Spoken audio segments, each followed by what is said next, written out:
রাজধানীর কচুক্ষেত চেকপোস্টে মিলিটারি পুলিশকে কুপিয়ে জখম, হামলাকারী আটক। পুলিশ বলছে পরিকল্পিত।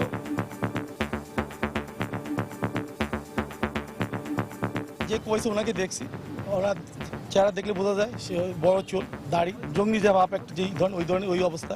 কেউ যদি পরিকল্পিতভাবে এ ধরনের অঘটন ঘটাতে চায় সেটি শতভাগ নিয়ন্ত্রণ করা এটি কষ্ট সাপেক্ষ। উত্তরা থেকে ধারালো অস্ত্রসহ জেএমবির 11 সদস্য আটক। পরিকল্পনা ছিল বড় ধরনের নাশকতা। তারা আরো লোকবল, আরো অস্ত্র, অত্যাধুনিক অস্ত্র সংগ্রহ করার পরে তারপর তারা কোন রাষ্ট্রীয় গুরুত্বপূর্ণ ব্যক্তিবর্গ, মানে তাদের আলটিমেট গোল হিসাবে তারা এটি বলেছে। দেখছিলেন প্রধান শিরোনাম। রাত 11টার সময় সঙ্গে আছি আমি জাফর সাদিক এবং আমি শেখ জায়েদ। এবার অন্যান্য শীর্ষ সংবাদ। অসতর্কতা ও দুর্বল গোয়েন্দা নজরদারির কারণেই বারবার আক্রান্ত হচ্ছে আইন শৃঙ্খলা রক্ষা বাহিনী, মন্তব্য অপরাধ বিজ্ঞানীদের। ইকফা বৈঠকের পর জিএসপি ফিরে পেতে পারে বাংলাদেশ, আশা বাণিজ্য মন্ত্রী। আগামীতে সব বিষয়ে ঢাকা ওয়াশিংটনের একসঙ্গে কাজ করার অঙ্গীকার। 50 লাখ অভিবাসীকে বৈধতা দেওয়ার নির্বাহী আদেশের বিরুদ্ধে যুক্তরাষ্ট্রের আদালতের স্থগিতাদেশ। ওবামা তার ক্ষমতা বলে আবারও আদেশ দিতে পারবেন, বললেন আইনজীবী। এবং নিরাপত্তা ব্যবস্থায় সন্তুষ্ট হয়ে বিশ্বকাপ বাছাই পর্বের ম্যাচ খেলতে 14 নভেম্বর দেশে আসছে অস্ট্রেলিয়া, জানালেন বাফুফের সভাপতি।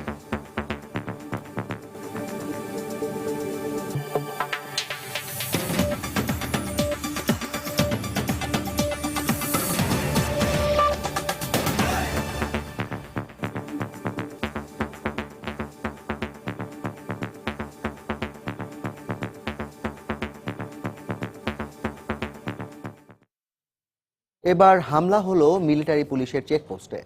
সকাল 9:30টার দিকে দায়িত্ব পালন করার সময় এক দুর্বৃত্তের ধারালো ছুরির আঘাতে গুরুতর আহত হয়েছেন মিলিটারি পুলিশের সদস্য ল্যান্স কর্পোরাল সামেদুল ইসলাম। তবে মিলিটারি পুলিশের সাবেক 2 সদস্যের সাহসিকতায় পালাতে পারেনি হামলাকারী। প্রায় 1 কিলোমিটার ধাওয়া করে উত্তর কাফরুলের এক বাসা থেকে হামলাকারীকে আটক করে তারা।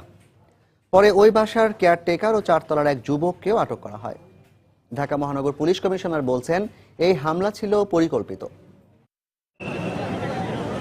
রাজধানীর কচুক্ষেত রজনীগন্ধা মার্কেটের পাশেই ঢাকা সেনানিবাসে ঢোকার পথ। হামলার সময় ত্রিমুখী এ রাস্তার 3টি পয়েন্টে ভাগ হয়ে দায়িত্ব পালন করা মিলিটারি পুলিশের 4 সদস্যের একজন ক্যামেরার মুখোমুখি না হয়ে জানান ঘটনার আদ্যপান্ত। তিনি জানান, সকাল 9:30টার দিকে উত্তর কাফরুল এলাকার দিক থেকে একটি রিকশা রং সাইডে ঢুকে গেলে সেটি থামান ল্যান্স কর্পোরাল সামেদুল ইসলাম। এ সময় আচমকা রিকশার পেছন থেকে এক দুর্বৃত্ত এসে সামেদুলকে ধারালো ছুরি দিয়ে আঘাত করে। ঘটনার বর্ণনাকারী মিলিটারি পুলিশ সামেদুলকে বাঁচাতে এগিয়ে এলে তার উপরও হামলা করা হয়। তবে সে হামলা এড়িয়ে দুর্বৃত্তকে ধাওয়া করেন মিলিটারি পুলিশের 2 সদস্য। দেখছি যে পিছনে একটা আর্মির লোক একটা লাঠি হাতে দৌড়াইতেছিল। যেহেতু আমি একজন আর্মি রিটায়ার্ড পারসন, সেহেতু আমার ওর প্রতি একটা সিম্পিতি হয়েছে। এই জন্য আমি ওরে কভার দেওয়ার জন্য আমার সাথে আর একটা কর্পোরাল ছিল রিটায়ার্ড, মঞ্জুর করে নাম, ও 2 জন, আরও পাবলিক ছিল পিছনে। তো একটা বাড়ির ভিতরে যেয়ে ঢুকছে। আমি ওই যে কইছে ওনাকে দেখছি, ওরা চেহারা দেখলে বোঝা যায় সে বড় চুল, দাড়ি, জঙ্গি যে ভাব একটা যেই ধরনের ওই ধরনের ওই অবস্থা। কথাবার্তা সে বলে নাই, চুপ গম্ভীর হয়ে রয়েছে শুধু। প্রায় 1.25 কিলোমিটার ধাওয়া খেয়ে উত্তর কাফরুল স্কুলের পাশের গলির এ বাড়িতে ঢুকে যায় ওই দুর্বৃত্ত। তার আগে এই এলাকার আরো 2টি বাড়িতে ঢোকার চেষ্টা করেও গেট বন্ধ থাকায় ব্যর্থ হয় সে। 4 তলার গৃহকর্ত্রীর দাবি, হামলাকারী কলিং বেল টিপে তাদের ফ্ল্যাটে ঢোকে ও পানি পান করে।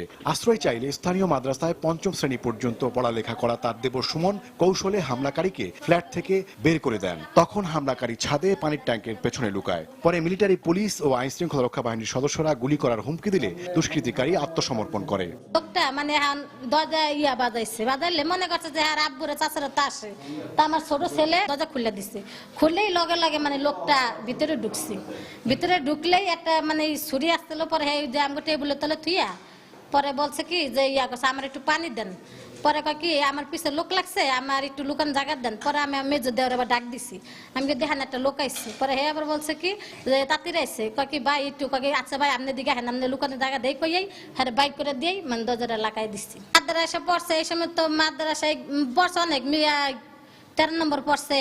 তারপরে আবার এই যে আলামিন মসজিদে পড়ছে, আবার এই কোন জায়গায় জানি 2-3 জায়গায় পড়ছে, তারপরে আর পরে না পরে নাকি ভাই পরে কাজে দিয়ে দিচ্ছে। এই ঘটনায় জিজ্ঞাসাবাদের জন্য 4 তলার যুবক সুমন ও বাড়ির কেয়ারটেকারকে আটক করা হয়েছে। তালা মারাই থাকে। সেই ভাড়াটিয়ারা অনেক আছে, বাচ্চা টাচ্চা যাদের আছে হয়তো খুইলা বাইরে গেলে লাগাইল না, এইরকম হয়, তাহলে সবসময় চালাইতে হয়তো। দুর্ধর্ষ এই হামলাকে পরিকল্পিত বলে মন্তব্য করেছেন ঢাকা মহানগর পুলিশের কমিশনার। যদি পরিকল্পিতভাবে এ ধরনের অঘটন ঘটাতে চায় সেটি শতভাগ নিয়ন্ত্রণ করা এটি কষ্ট সাপেক্ষ। মিলিটারি পুলিশের পরে যে চাপাতিতে আঘাত হয়েছে, তাৎক্ষণিকভাবে আমরা অ্যালার্ট ছিলাম বিধায় তাৎক্ষণিকভাবে ঘটনাস্থল তাকে কিন্তু আমরা গ্রেপ্তার করেছি। তাকে জিজ্ঞাসাবাদের মাধ্যমে তার পৃষ্ঠপোষক, নির্দেশদাতা, অর্থদাতাকে খুঁজে বের করা হবে। জানা গেছে আহত মিলিটারি পুলিশ সদস্য সামিদুল ইসলামকে ঢাকা সম্মিলিত সামরিক হাসপাতালে চিকিৎসা দেওয়া হচ্ছে। অন্যদিকে হামলাকারীকে জিজ্ঞাসাবাদ করছেন গোয়েন্দারা। ওমর ফারুক, সময় সংবাদ, ঢাকা। দেশের গুরুত্বপূর্ণ কয়েকটি স্থাপনায় হামলার পরিকল্পনা করছিল নিষিদ্ধ ঘোষিত জামায়াতুল মুজাহিদিন বাংলাদেশ জেএমবি। আর এই লক্ষ্যে ব্যাংক বা এনজিও অফিস লুট করে টাকা সংগ্রহের পরিকল্পনাও ছিল তাদের। রাজধানীর আব্দুল্লাহপুর থেকে জেএমবির 11 সদস্যকে গ্রেপ্তারের পর সংবাদ সম্মেলনে কথা জানিয়েছেন ঢাকা মহানগর গোয়েন্দা পুলিশের যুগ্ম কমিশনার। পরে জেএমবির এই 11 সদস্যের 2 দিন করে রিমান্ড মঞ্জুর করেছেন আদালত। খান মোহাম্মদ রুমেলের রিপোর্ট। গ্রেফতার জেএমবি সদস্যদের সকালে হাজির করা হয় জেএমপির মিডিয়া সেন্টারে। এ সময় সংবাদ সম্মেলনে গোয়েন্দা পুলিশের যুগ্ম কমিশনার দাবি করেন, রাষ্ট্রের ভিভিআইপি ও ভিআইপি ব্যক্তি এবং গুরুত্বপূর্ণ স্থাপনায় হামলার পরিকল্পনার কথা স্বীকার করেছে গ্রেফতারকৃতরা। এছাড়া 27 আগস্ট গ্রেফতার জেএমবির ভারপ্রাপ্ত আমির আবু তালহা মোহাম্মদ ফাহিমের দেয়া তথ্য অনুযায়ী গ্রেফতার করা হয় এই দলটিকে। এদের প্রধান আরিফ ইবনে খায়ের গাজীপুর, টাঙ্গাইল, জামালপুর সহ কয়েকটি জেলা থেকে কর্মী সংগ্রহ করে সাংগঠনিক কার্যক্রম চালিয়ে আসছিল। গতকাল তারা একটা অপারেশনের জন্য তৈরি হচ্ছিল, তো সেই পর্যায়ে তাদেরকে গ্রেপ্তার করা হয়। বিভিন্ন সময় ছিনতাই, ডাকাতির মতো কর্মকাণ্ডে এগুলোতে তারা লিপ্ত হয়েছে এবং কুমিল্লার 14 গ্রাম অঞ্চলে একটা এনজিও অফিস, যে এনজিও অফিসে হয়তো টাকা পয়সা রাখে, ওরকম একটা এনজিও অফিস অথবা একটা ব্যাংকের কোনো এক শাখা, সেটি ডাকাতি করার তাদের পরিকল্পনা ছিল। পাশাপাশি তারা ইতিপূর্বে কয়েকটি ছিনতাইয়ের কথা স্বীকারও করেছে তারা। গোয়েন্দা কর্মকর্তা জানান, জেএমবি এখন 2টি ধারায় বিভক্ত। এছাড়া বিগত বছরগুলোতে আইন শৃঙ্খলা রক্ষা বাহিনীর হাতে বহু সদস্য গ্রেফতার হয়, তারা অনেকটাই দুর্বল হয়ে পড়েছে। তাহলে গুরুত্বপূর্ণ স্থাপনা কিংবা ব্যক্তির উপর হামলা করতে কতটা সক্ষম তারা, প্রশ্ন ছিল পুলিশ কর্মকর্তার কাছে। ভবিষ্যৎ পরিকল্পনা ছিল এটা যে তারা আরো লোকবল, আরো অস্ত্র, অত্যাধুনিক অস্ত্র সংগ্রহ করার পরে তারপর তারা কোন রাষ্ট্রীয় গুরুত্বপূর্ণ ব্যক্তিবর্গ, মানে তাদের আলটিমেট গোল হিসেবে তারা এটি বলেছে, কিন্তু সেই তারাও স্বীকার করেছে যে এই ধরনের সক্ষমতা তাদের এই মুহূর্তে নেই। এই ঘটনায় উত্তরা পশ্চিম থানায় মামলা করা হয়েছে বলেও জানান গোয়েন্দা পুলিশের যুগ্ম কমিশনার। বিভক্ত হয়েছে। খান মোহাম্মদ রুমেল, সময় সংবাদ, ঢাকা। স্বরাষ্ট্রমন্ত্রী আসাদুজ্জামান খান কামাল বলেছেন, যারা জঙ্গিবাদ, নাশকতা ও বিশৃঙ্খলার মাধ্যমে দেশকে অকার্যকর করতে চায় তাদের কঠোর পরিণতি হবে।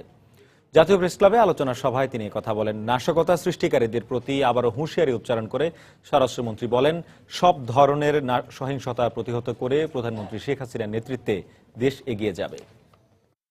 যারা নাকি এই দেশকে একটা অকার্যকর দেশে পরিণত করতে চায়, যারা এই বিভিন্নভাবে বিশৃঙ্খলা সৃষ্টি করতে চায়, জঙ্গির উত্থান ঘটাতে চায়, তাদেরকে জনগণই তার প্রতিবাদ করছেন এবং জনগণই তার ব্যবস্থা নিচ্ছেন। আমাদের প্রশাসন জনগণের সঙ্গে নিয়ে কাজ করেন। আমরা মনে করি সেই জন্যই আমরা এগিয়ে যাচ্ছি, আমরা সফল হচ্ছি। রাজধানীতে একের পর এক আইন শৃঙ্খলা রক্ষা বাহিনীর ওপর হামলার ঘটনায় উদ্বেগ প্রকাশ করে নিরাপত্তা বিশ্লেষক ও অপরাধ বিজ্ঞানীরা বলেছেন, দায়িত্ব পালনে অসতর্কতা, যথাযথ প্রশিক্ষণের অভাব এবং দুর্বল গোয়েন্দা নজরদারির কারণেই হামলা প্রতিরোধ সম্ভব হচ্ছে না। পাশাপাশি নিয়োগ প্রক্রিয়ায় স্বচ্ছতার অভাব এবং যোগ্যতার ভিত্তিতে নিয়োগ না দেয়াকেও দুষলেন তারা। সাইফুল উদ্দিনের রিপোর্ট।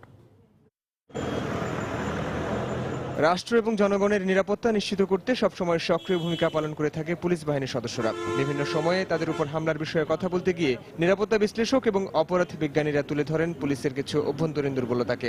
গাফিলতি আছে, সেই গাফিলতিটা government should seriously look into it. কারণ এটা কিন্তু আলটিমেটলি আমাদের law and order issue. Traditional police force, এটার মধ্যে কলোনিয়াল এলিমেন্ট আছে, এখানে কোনো ট্রান্সপারেন্সি নাই, এখানে অনেক ধরনের ট্রেনিং দরকার, লোয়ার লেভেলে, মিড লেভেলে, যেগুলো ট্রেনিংয়ের খুবই স্বল্পতা আছে বলে আমরা মনে করি। আমাদের সেফটি সিকিউরিটির উপরে একটা অ্যাডভার্স ইম্প্যাক্ট করবে, লং টার্ম ইম্প্যাক্ট হবে। এখানে এক্সপার্টের অভাব আছে, এখানে স্পেশালাইজড যে ইউনিট সেগুলোর অভাব আছে, যেটা আমরা বলেছি কাউন্টার টেরোরিজম সেল, সেটা পুলিশের নাই। এক ডিবি সে চুরি, ছিনতাই, রাহাজানের থেকে শুরু করে এই ধরনের বড় বড় অ্যাক্টিভিটিসও করছে। তাদের recruitment procedure, recruitment system, category হিসাবে যারা টপে আছে তাদেরকে না, তা তো না। এবং পুলিশের রিক্রুটমেন্ট তো একটা বাণিজ্য। অন্যদিকে পুলিশের সাবেক মহাপরিদর্শক নুরুল হুদার মতে অযোগ্য জনবলের কাছ থেকে দক্ষ সেবা পাওয়া সম্ভব নয়, ফলে তাদের নিজ নিরাপত্তা হুমকির মুখে। এই ধরনের কাজে এই কাপুরুষতার কোনো অবকাশ নেই। পুলিশের পরে তো নির্ভরশীলতা থাকবে এবং আস্থা থাকাটাই বাঞ্ছনীয়। তো সেই আস্থা যাতে নষ্ট না হয়, অপরাধ ভীতি যত কমিয়ে আনা যাবে ততই আমরা বুঝতে পারবো যে পুলিশ বাহিনীর সাফল্য আসছে। কর্তব্য পালনে আরো সচেতন হবারও পরামর্শ সাবেক কর্মকর্তার। এসব বিষয়ে তদারকিতে পুলিশের শীর্ষ কর্মকর্তাদের আরো সক্রিয় ভূমিকা রাখারও আহ্বান জানান তিনি। জেলা ম্যাজিস্ট্রেটের অফিসেও। সাইফুল রুদ্র, সময় সংবাদ, ঢাকা। কর্মজীবী মহিলা হোস্টেলের ভাড়া বাড়ানোর প্রতিবাদে রাজধানীর নীলক্ষেতে সড়ক অবরোধ করেছে কর্মজীবী নারীরা। এই মুহূর্তে সেখানে আছেন আমাদের রিপোর্টার জুনায়েদ আল হাবিব। আমরা সরাসরি চলে যাচ্ছি তার কাছে। জুনায়েদ। জায়েদ, আপনি যেমনটা বলছিলেন যে আমি আছি এই মুহূর্তে নীলক্ষেত কর্মজীবী মহিলা হোস্টেলের সামনে, যেখানে হয়তো আপনি পিছনে দেখতে পাচ্ছেন যে অসংখ্য এই কর্মজীবী হোস্টেলের যারা থাকেন, বসবাস করেন, তারা কিন্তু রাস্তায় নেমে এসেছেন। আমরা আসলে এখানে এসে পৌঁছায় প্রায় 10:30টার দিকে, কিন্তু তারা এখানে এসে যে বিষয়টি জানতে পারলাম, তারা 10টার কিছুক্ষণ পরেই কিন্তু এই রাস্তা অবরোধ করে তারা আন্দোলন করে আসছেন। তাদের যে দাবিটা, তারা বলছেন যে অক্টোবর মাসে 29 তারিখে হুট করেই তাদের এই সিট ভাড়া কিন্তু বাড়িয়ে দেওয়া হয় বলে তারা অভিযোগ করেন। তারা বলছেন যে আগে যে ভাড়া দেওয়া হতো 1100 টাকা, সে ভাড়া কিন্তু এখন তাদের 2000 টাকা দিতে হচ্ছে, এবং আগে যারা দিতেন 1600 টাকা, তারা 3000 টাকারও বেশি ভাড়া দিচ্ছেন বলে তারা অভিযোগ করেছেন। এবং সেই তাদেরকে কোনো ধরনের ইনফরমেশন ছাড়া, তাদেরকে আগে থেকে জানানো ছাড়াই কিন্তু এই সিট ভাড়া বাড়িয়ে দেওয়া হয়, যার ফলে কিন্তু তারা বলছেন যে আমরা না জেনে, আমাদেরকে না জানিয়ে, না বলে যে সিট ভাড়া বাড়িয়ে দেওয়া হয়েছে, সেক্ষেত্রে এই নভেম্বর মাসে আমাদের এই বাড়তি ভাড়া দিতে কিন্তু অনেকটা কষ্ট পোহাতে হবে। আর যেহেতু এটি সরকারি কর্মজীবী মহিলা হোস্টেল, তারা বলছেন যে সরকারি মহিলা হোস্টেলে যারা থাকেন তাদের অধিকাংশই হচ্ছে নিম্ন আয়ের মানুষ, যারা নিজেদের কোনো রকম ঢাকা শহরে ছোটখাটো দুই একটি চাকরি করে তারা এই জীবন ধারণ করেন। তারা বলছেন যে আমরা সমস্যা থাকার কারণে কিন্তু এই কর্মজীবী হোস্টেলে থাকতেছি। সেক্ষেত্রে আমাদের যদি অন্যান্য যে আবাসিক এলাকাগুলো রয়েছে বা অন্যান্য যে ব্যক্তি মালিকানাধীন বাসাবাড়ি রয়েছে, সেখানে থাকতে যে ধরনের ভাড়া দিতে হয়, সেই সরকারি কর্মজীবী মহিলা হোস্টেলে থেকেও যদি সে একই ভাড়া দিতে হয়, সেক্ষেত্রে তারা বলছেন তাহলে আমাদের এখানে এত মানুষের সাথে থেকে আসলে কি লাভটা হচ্ছে। তারা সরকারের কাছে, বিশেষ করে মেহের আফরোজ চুমকি যে মহিলা শিশু বিষয়ক মাননীয় প্রতিমন্ত্রী রয়েছেন, তার কাছে তারা দাবি জানিয়েছেন যেভাবেই হোক তাদের দিকে তাকিয়ে, তারা যেহেতু খেটে খাওয়া মানুষ, তারা যেহেতু কাজ করে খাচ্ছেন, তাদের যেহেতু নিম্ন আয়ের উপার্জনের পরিমাণ অনেকটাই কম, এই জন্য তাদের দাবি জানিয়ে আসছেন যেভাবেই হোক তাদের যেন এই সিট ভাড়া কমানো হয়। এছাড়াও তাদের আরও কিছু অভিযোগ রয়েছে। সেক্ষেত্রে তারা বলছেন যে হোস্টেলের নোংরা পরিবেশ, খাবারের তেমন যে ভালো মানের যে খাবার দেওয়ার কথা ছিল সেই খাবারের মান কম, এবং মশামাছি, সবকিছু মিলিয়ে তারা বলছেন যে এখানে যে একটি সরকারি হোস্টেলে যে পরিবেশ থাকা দরকার তার ন্যূনতম তারা পাচ্ছেন না, এবং সেই সাথে আবার বাড়তি ভাড়া, সবকিছু মিলিয়ে তারা আন্দোলন করছেন এবং বলছেন যে তাদের দাবি না মানা পর্যন্ত তারা কিন্তু এই আন্দোলন অব্যাহত রাখবেন বলে কিন্তু আমাদেরকে জানিয়েছেন। তো যাই হোক, সবকিছু মিলিয়ে কর্মজীবী মহিলা হোস্টেলের যে শিক্ষার হোটেলের বাসিন্দাদের, অধিবাসীদের যে আন্দোলন, সেই আন্দোলন এই ছিল। আমার হাতে সব শেষ। জায়েদ। কর্মজীবী মহিলা হোস্টেলের ভাড়া বাড়ানোর প্রতিবাদে রাজধানীর নীলক্ষেতে সড়ক অবরোধ করেছেন কর্মজীবী নারীরা। সেখান থেকে খবরাখবর জানাচ্ছিলেন আমাদের রিপোর্টার জুনায়েদ আল হাবিব। রাত 11টার সময় আরো থাকছে। স্থায়ী সমস্যায় রূপ নিচ্ছে রাজধানীর গ্যাস সংকট। চাহিদা মতো সরবরাহ না পেয়ে সীমাহীন দুর্ভোগে নগরবাসী। উৎপাদন কম অজুহাত কর্তৃপক্ষের। বাংলাদেশ রেলওয়ের জন্য 250টি কোচ ও 10টি ইঞ্জিন ক্রয় প্রকল্প সহ 6,251 কোটি টাকার 10টি প্রকল্পের অনুমোদন দিয়েছে জাতীয় অর্থনৈতিক পরিষদের নির্বাহী কমিটি একনেক। সকালে প্রধানমন্ত্রী শেখ হাসিনার সভাপতিত্বে চলতি অর্থবছরের 12তম একনেক সভায় প্রকল্পগুলোর অনুমোদন দেওয়া হয়। এর মধ্যে 7টি নতুন এবং 3টি সংশোধিত প্রকল্প রয়েছে। এতে মোট ব্যয়ের মধ্যে সরকারি তহবিল থেকে 2,643 কোটি টাকা এবং প্রকল্প সহায়তা ধরা হয়েছে 3,578 কোটি টাকা। এছাড়া রেলওয়ে কোচ ও ইঞ্জিন ক্রয় প্রকল্পের প্রাক্কলিত ব্যয় ধরা হয়েছে 2,108 কোটি টাকা। অন্যান্য প্রকল্পের মধ্যে রয়েছে ঢাকা জেলার দোহার উপজেলার আওরঙ্গাবাদ থেকে ব্রাহা বাজার ঘাট পর্যন্ত পদ্মা নদীর বাম তীর সংরক্ষণ প্রকল্প। সভা শেষে দুপুরে সাংবাদিকদের ব্রিফিং করেন পরিকল্পনা মন্ত্রী আ.হ.ম মুস্তফা কামাল।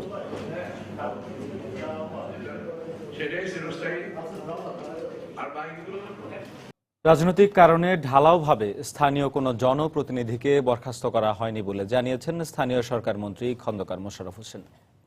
বিকেলে 10ম জাতীয় সংসদ অধিবেশনে স্বতন্ত্র সংসদ সদস্য হাজী মোহাম্মদ সেলিমের প্রশ্নের জবাবে মন্ত্রী কথা জানান। এ সময় তিনি বলেন, যাদের বিরুদ্ধে মামলার চার্জশিট দেওয়া হয়েছে আইন অনুযায়ী তাদেরকে বরখাস্ত করা হয়েছে। স্থানীয় সরকার মন্ত্রণালয় কোনোদিন কোনো লোকরে কোনো নির্বাচিত প্রতিনিধিরে সাময়িকভাবে বরখাস্ত করে নাই, যদি না তার বিরুদ্ধে সুনির্দিষ্ট অভিযোগ থাকে এবং তা প্রমাণিত হয় তখন তাকে বরখাস্ত করা হয়। তাছাড়া ঢালাওভাবে রাজনৈতিক কারণে এখানে এই আইনে কোনো ঢালাওভাবে বরখাস্ত করা হয় না। রাজধানীতে গ্যাস সংকট দিন দিন স্থায়ী সমস্যায় রূপ নিচ্ছে। বিশেষ করে দিনের বেলা চাহিদা মতো গ্যাস মিলছে না নগরীর অনেক এলাকাতেই। এতে সীমাহীন দুর্ভোগ পোহাতে হচ্ছে নগরবাসীকে। তবে তিতাস গ্যাস কোম্পানির দাবি, দৈনন্দিন চাহিদার তুলনায় গ্যাসের উৎপাদন প্রায় 50 কোটি ঘনফুট কম হওয়াই ঘাটতির মূল কারণ। সরবরাহ ঘাটতি কমাতে কারিগরি উন্নয়নে সরকারকে আরও বিনিয়োগের তাগিদ বিশেষজ্ঞদের। মাহমুদ রাকিবের রিপোর্ট। পরিবারের জন্য ভাত রান্নার প্রস্তুতি নিচ্ছিলেন মিরপুর 22 টেকের বাসিন্দা শাহিদা হক। কিন্তু লাইনে গ্যাস না থাকায় চুলা জ্বলছে না, তাই বিরক্তির ছাপ চোখে মুখে। একই অবস্থা নগরীর অনেক এলাকাতেই, কোথাও চুলা জ্বললেও তা নিভু নিভু, যা দিয়ে পানি গরম করাও মুশকিল। চেষ্টা করলাম, অনেক কিছুই করলাম, কোনোই লাভ হইতেছে না। এই ভাতটা নষ্ট হবে। 7টার থেকে সারাদিন থাকে না, আর রাইতে মনে করো 3টার সময় আসে। ঠিক মতন খাওয়াও খাইতে পারি না, ওই চিরা টিরা গুলা খাই, কলা খাই, পাউরুটি খাই।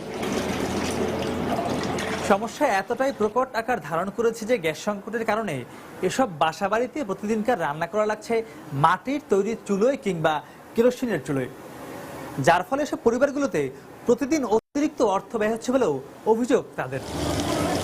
এলাকাবাসী জানান, মূলত শীত মৌসুমের শুরুতে দেখা দেয় এই সমস্যা, এরপর তা বাড়তে থাকে।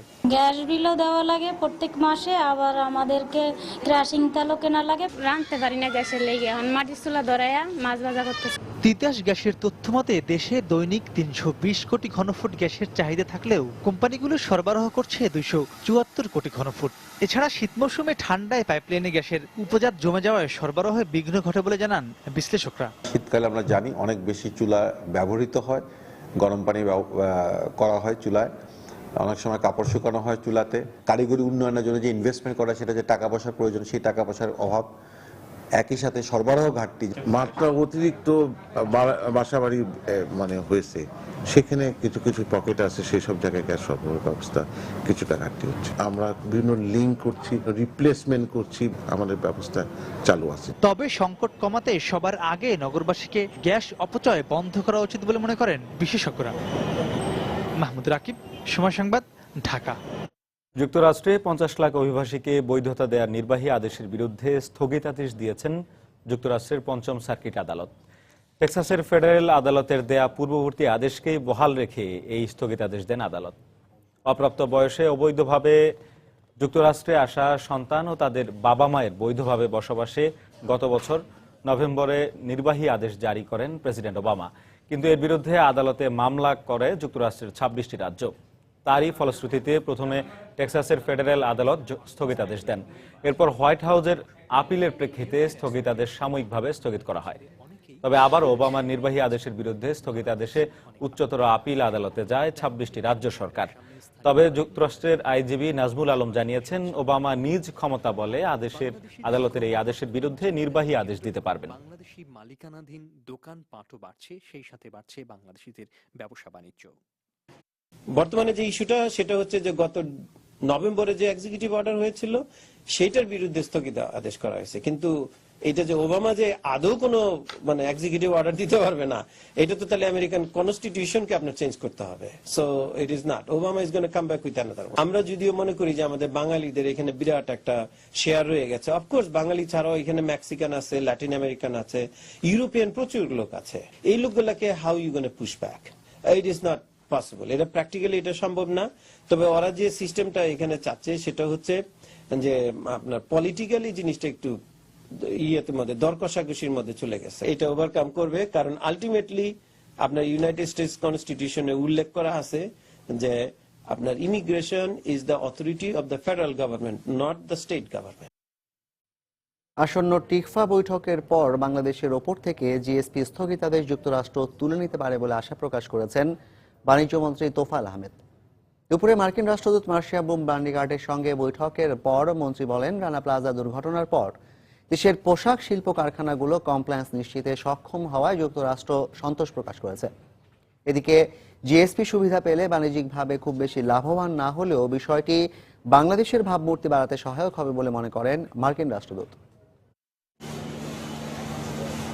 চলতি বছরের জুলাইয়ে নিরাপদ কর্মপরিবেশ ও শ্রম অধিকার ইস্যুতে বাংলাদেশের জিএসপি সুবিধা পুনর্বহালের সিদ্ধান্ত থেকে সরে এসে স্থগিতাদেশ বহাল রাখে যুক্তরাষ্ট্র। তবে তারপরও জিএসপি ফিরে পেতে কূটনৈতিক তৎপরতা চালিয়েছে বাংলাদেশ। পোশাক শিল্পের কর্মপরিবেশের উন্নয়নে মার্কিন শর্ত মোতাবেক নেওয়া হয়েছে বিভিন্ন পদক্ষেপও।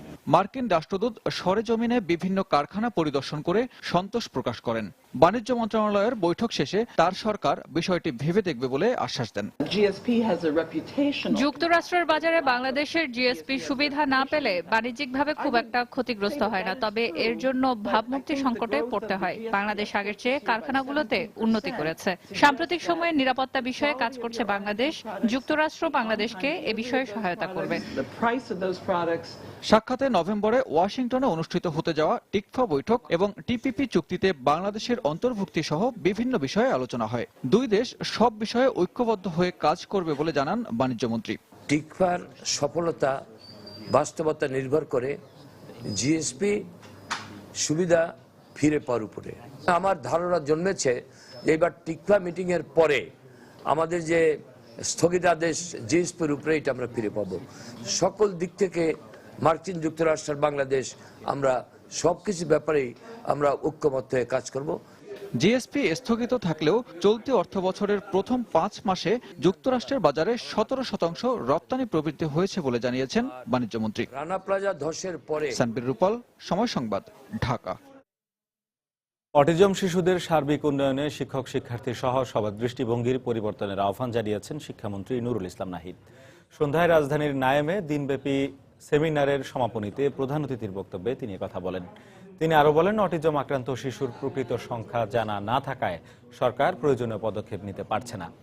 অনুষ্ঠানে মাধ্যমিক ও উচ্চ মাধ্যমিক শিক্ষা অধিদপ্তরের মহাপরিচালক প্রফেসর ফাহিমা খাতুন বলেন, শিশুদের সার্বিক উন্নয়নে অটিস্টিক একাডেমি স্থাপন সহ সরকার বিভিন্ন উদ্যোগ নিয়েছে।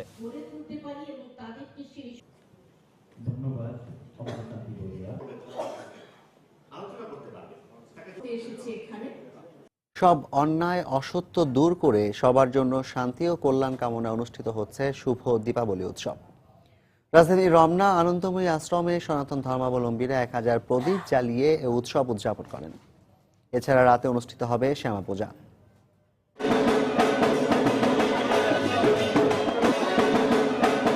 একসঙ্গে প্রজ্বলিত হলো 1000 প্রদীপ। সেই আলোয় আলোকিত আনন্দময়ী আশ্রম প্রাঙ্গণ। এই আলোর উৎসবে শুভবুদ্ধি আর জ্ঞানের আলোয় সমাজের অন্যায় অন্ধকার বিলোপের প্রত্যয় সবার কণ্ঠে। খারাপটা মুছে যে ভালোকে যেন আমাদের জীবনে নিয়ে আসে, ওইটাই আমার প্রার্থনা। শান্তি প্রতিষ্ঠা করার জন্য মা বারবার আসেন এবং আমরা আলো জ্বালিয়ে সমস্ত সমাজকে আলোকিত করার জন্য চেষ্টা করি। অন্ধকারটা যেন কেটে যায়, আমরা যেন নতুন করে আলোর দিশা পাই। এই আলোতে মানুষের যে কুপ্রবৃত্তি, এই কুপ্রবৃত্তি নিরসন হয়ে সুদিকটি জেগে উঠবে। দেবীর মণ্ডপে চলে আরতি আর প্রার্থনা। যুগে যুগে অশুভ এবং অন্যায়ের সঙ্গে যুদ্ধে জয়ী হয়ে এসেছে ন্যায় এবং সত্য। আজকের এই প্রদীপ প্রজ্বলন সেই জয়েরই প্রতীকী উপস্থাপন। সন্ধ্যায় দীপাবলি আর রাতে শ্যামাপূজা ও পশুবলির মধ্য দিয়ে সনাতন ধর্মাবলম্বীরা স্রষ্টার কাছে ব্যক্তি ও পারিবারিক জীবনের পাশাপাশি দেশ ও জাতির কল্যাণ প্রার্থনা করে থাকেন। সৌমিত্র শুভ্র, সময় সংবাদ, ঢাকা।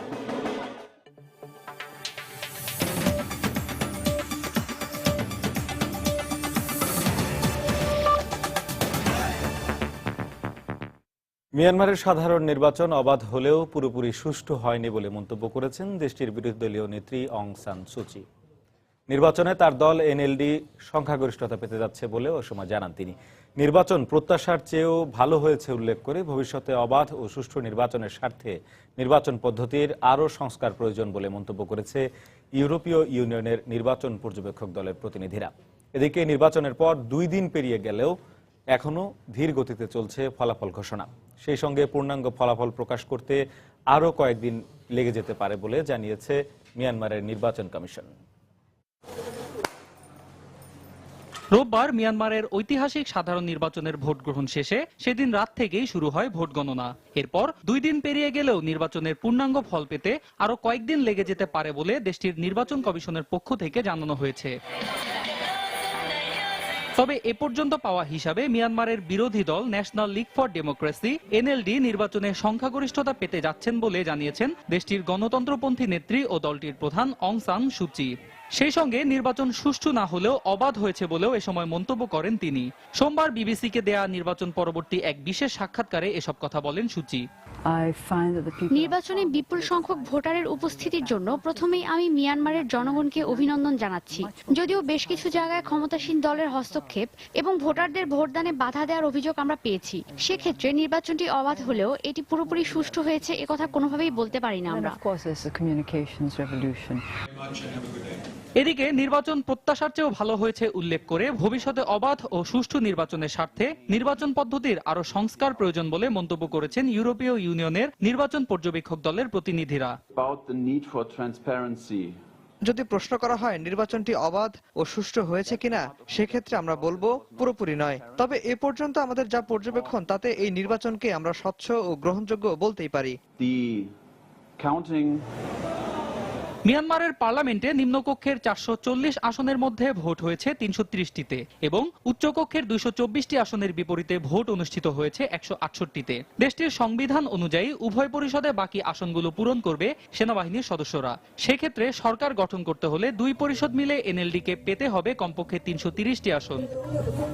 অন্যয় কর্মকার, সময় সংবাদ।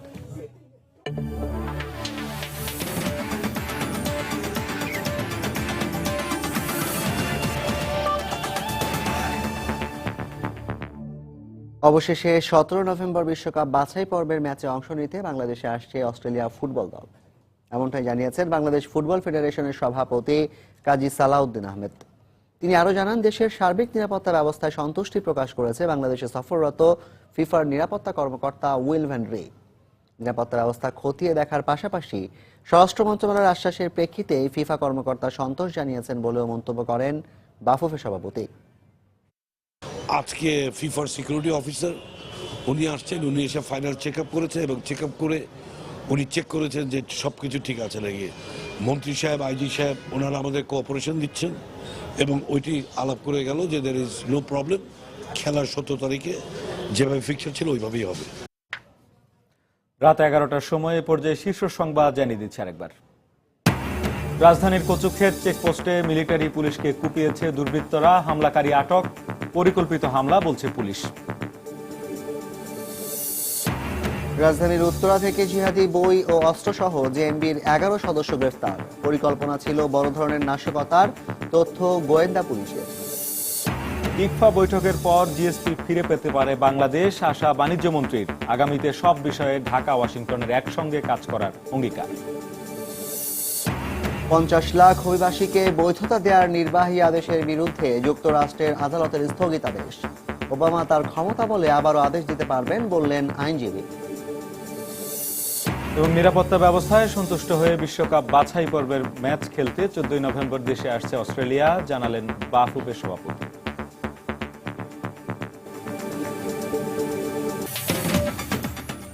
এই ছিল রাত 11টার সময়। যে কোনো খবর পেতে ভিজিট করুন সময়নিউজ.tv আর সঙ্গে থাকুন সময়।